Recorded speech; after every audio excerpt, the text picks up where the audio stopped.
தற்போது 2011ஆம் ஆண்டு ஒரு எஃப்ஐஆர் திருமங்கலம் போலீஸ் ஸ்டேஷன்ல போடப்பட்டிருக்கு. இவரை பொறுத்தவரைக்கும் இவர் மதுரையில திருமங்கலம் பகுதியைச் சேர்ந்தவர். இவர்கிட்ட பாத்தீங்கன்னா 2011ஆம் ஆண்டு ராஜாங்கம் என்பவர் எனக்கு அரசாங்க வேலை வாங்கி கொடுங்க அப்படின்னு சொல்லிட்டு 16 லட்சம் ரூபாயை இந்த நிகிதா கிட்ட கொடுக்குறாங்க. எதன் அடிப்படையில் இந்த ராஜாங்கம் கொடுக்குறாரு அப்படின்னா, இந்த நிகிதா எப்படி அறிமுகமாயிருக்கிறாருன்னா, அந்த 2010 காலகட்டத்துல துணை முதலமைச்சருடைய உதவியாளரே எனக்கு தெரிஞ்சவர் தான். பணம் குடு நான் உனக்கு வேலை வாங்கி தர்றேன் அப்படின்னு சொல்லிட்டு தான் அந்த ராஜாங்கம் என்பவர்கிட்ட இவர் பணம் வாங்கி இருக்கிறாரு.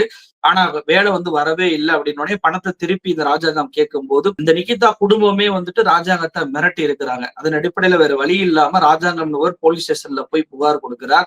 புகார் கொடுத்த அந்த புகாரோட எஃப்ஐஆர் காப்பி இப்ப வெளியாயிருக்கு. அதுல பாத்தீங்கன்னா A1 நிகிதாவுடைய தாயார் இருக்கிறாங்க. A5 ஆக நிகிதா இருக்கிறார். அவருடைய தந்தையான பகத்சிங் அவர்களுமே இந்த வழக்கில் சேர்க்கப்பட்டிருக்கிறாங்க.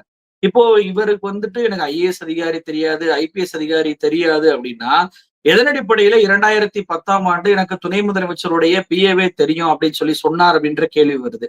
இன்னொரு விஷயம், எந்த ஒரு அதிகாரியுமே தெரியாத ஒரு நபருக்கு எப்படி காவல்துறை இவ்வளவு தூரத்திற்கு மெனக்கிடுகிறது?